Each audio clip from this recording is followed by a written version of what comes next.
Projekt erlaubt dem Benevol a fir an dem Apprenant eng Spruch gratis zu praktizieren. Dat ganz soll an eng dekontraktierte Kader läfen an ass eng Joch gedech als Komplement zu den eigentliche Spruchkuren.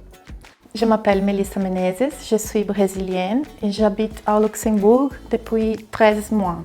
Je participe à l'activité pratique des langues de l'ASTI pour pouvoir améliorer mon français pour mon travail, mais surtout pour mieux m'exprimer dans la vie quotidienne et pour mieux m'intégrer au Luxembourg. Malheureusement, je n'ai pas beaucoup d'opportunités pour parler français. Donc je suis très heureuse pour pouvoir pratiquer le français avec l'aide de ma bénévole Elena. Je m'appelle Maria Elena Giovannini, mais on m'appelle Elena. Je suis de nationalité italienne et j'habite au Luxembourg depuis 24 ans déjà. Je participe à ce projet en tant que coach bénévole en français pour aider les gens à améliorer leur expression orale en français, pour connaître des personnes d'origine différentes avec lesquelles me confronter, mais surtout pour participer activement à la construction d'une société solidaire et bienveillante. En effet, dans mon temps libre, je pratique beaucoup d'activités du vivre ensemble et du partage.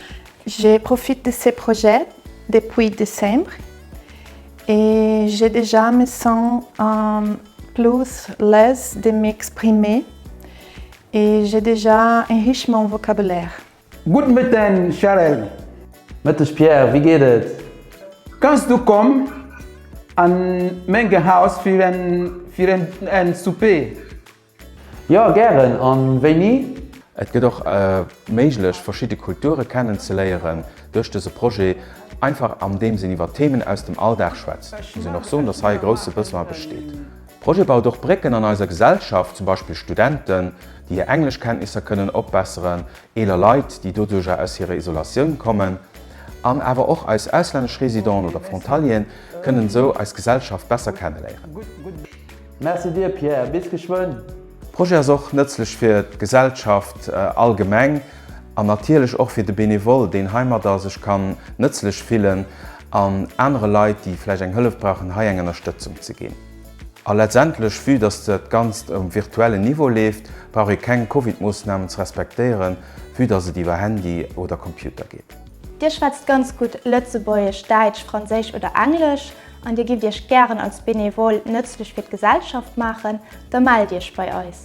Das bietet übrigens auch eine kleine Formation an, die euch Sprachpraxis erklärt und die euch weist, wie das über den Handy verwirklicht kann gehen.